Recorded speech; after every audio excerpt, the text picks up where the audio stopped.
Let's start by making the house actually feel like a home. Rin commented on how most of the furniture was still covered with dust sheets after they dragged their luggage into the same old vacation house. Akbab agreed. The two of them began pulling off the covers and neatly folding them away, then slowly moved the furniture into their preferred spots. Where should this go? Rin talked about the lamp she was holding. Akbab pointed to the side table by the sofa. Once everything was in place, it was time to clean, which turned out to be more work than expected. No one had lived there in a while, so the dust, dirt, and cobwebs were everywhere. But as they helped each other handle one section at a time, what they thought would take all day ended up being done by early evening. And the result came at the cost of every last drop of their energy. Rin and Akbab collapsed onto the sofa, exhausted, surrounded by a much cleaner house. Never thought just tidying up and cleaning a house could be this exhausting. It's just a few taps on a screen in the program, Rin muttered, slumping over and leaning against Akbab, who wasn't prepared for the girl to suddenly get this close. What now? Why are you leaning on me? I'm tired. Let me lean on you. We're close now, aren't we? But this is too close.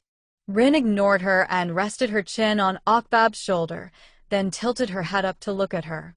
Now that we're here together, why don't we pretend to be the real homeowners for a bit?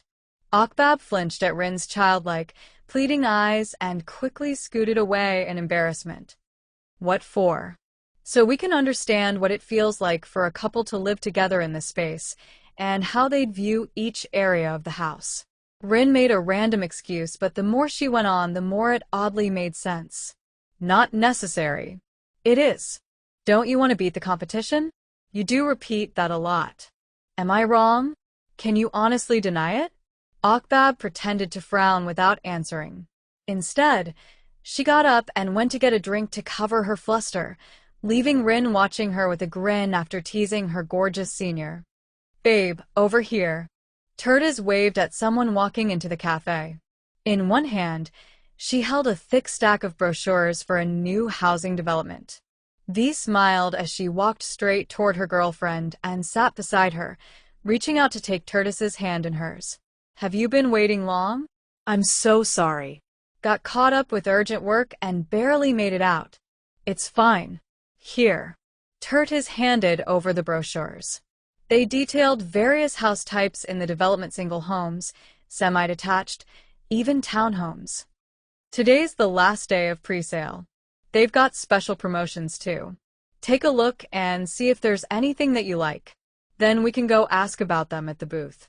V took a brochure, but she began to sweat the moment she saw the line, starting at just 39 million baht. Her expression turned visibly tense.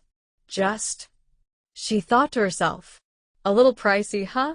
Tertiz could tell right away, her voice soft. The girl's earlier excitement dimmed quickly. It's okay. Let's hold off for now. We don't have to go look today. V looked at her with guilt. If I didn't have to help pay off my family's debts, I could have saved more. We wouldn't have to rent that tiny condo. It's okay. As long as I get to be with you, I'm already happy. Doesn't matter what kind of house it is. There are tons of places out there, old and new. We can slowly plan it out together. There is no need to rush. V felt touched.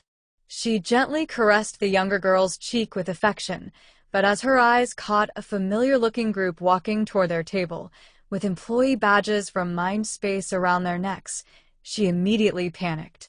V grabbed Tertiz's hand and pulled her to a corner of the cafe, waiting for the group to walk past. That's Paul from HR. No idea what he's doing here, V nervously whispered to Tertiz. The one you said was the biggest gossip in the office? Yeah. If he finds out we're dating, the whole company will know in no time. Both of them felt terrible that they had to hide their relationship from their coworkers. All because they each worked for rival companies. I think we need to change this table, Akbab said while she ate dinner with Rin. Why? A beautiful old wood table like this is not easy to find. Feel the texture. Modern furniture can't match it. And the design is gorgeous.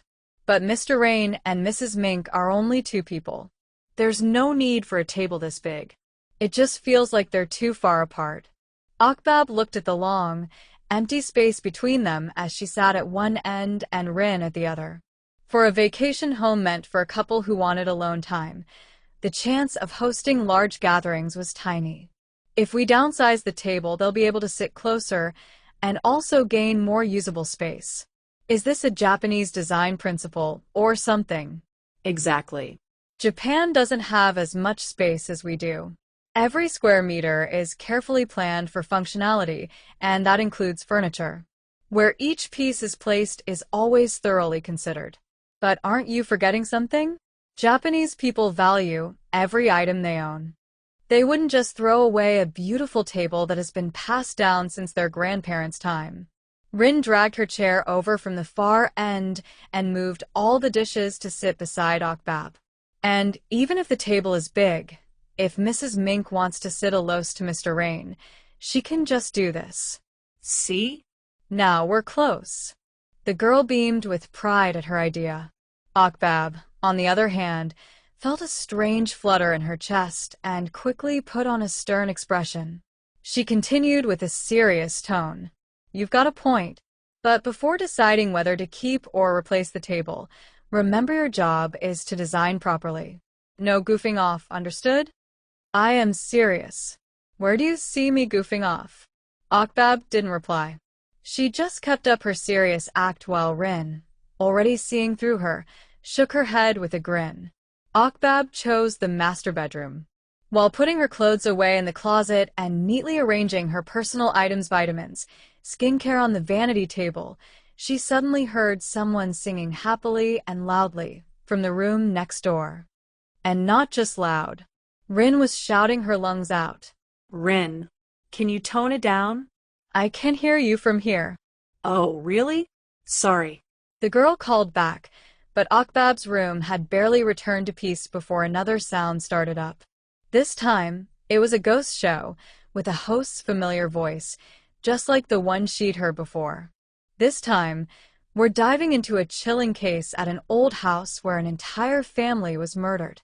Locals say you can still hear screaming every night or even spot the spirits of the family members wandering the. Rin, turn it off. Oh, come on, Grandma. That's not allowed. This isn't allowed. And I didn't even turn it up loud. The walls are thin. Use your headphones.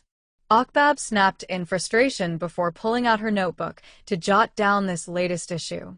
Thin walls, sound leaks, needs fixing. After managing to calm Rin down, Akbab began getting ready for bed. She figured she'd sleep well tonight. The faint smell of rain from early evening, the long drive, and all the energy spent cleaning the house were bound to knock her out as soon as her head hit the pillow. But just minutes after lying down, she saw a flash through her eyelids, followed by a crash of thunder that shook the floor. A storm? Even better. It'll be a good test to see how well the house holds up in extreme weather. Akbab wasn't bothered by the flickering lightning or the thunder rumbling through the sky, only mildly annoyed that it sometimes made her flinch just as she was about to fall asleep. Akbab tossed and turned, unable to fall asleep despite trying one position after another. And on her final shift, she jolted violently in shock, no idea what curse had flown from her mouth. Through the crack near the hinges, she caught sight of a shadow creeping steadily toward the door. The next flash of lightning lit the room, revealing Rin standing there, clutching a pillow and looking pitiful. Oh my God! You scared me. Buddha, Dhamma, Sangha, Grandma. Can I sleep here? I'm scared of the thunder. What? Please. The thunderaya. Rin yelped, eyes shut tight, hands clamped over her ears. Her fear was genuine. She clearly wasn't good with the sound of thunder, and Akbab couldn't help feeling sorry for her.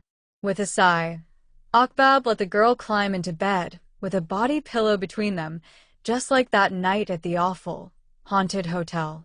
This bed is so soft. Rin finally felt better. She shifted around, trying to compare the comfort of this one with the bed in the other room. Definitely worthy of being the master. Quiet. Some of us are trying to sleep. Rin wrinkled her nose and silently mimicked Okbab, but the lightning and thunder still startled her now and then. She knew it would be a while before she could sleep, at least until the storm calmed down. And since the person beside her probably couldn't sleep either, because she had to keep shifting, Rin decided to strike up a conversation with Okbab, who was trying to force herself to rest.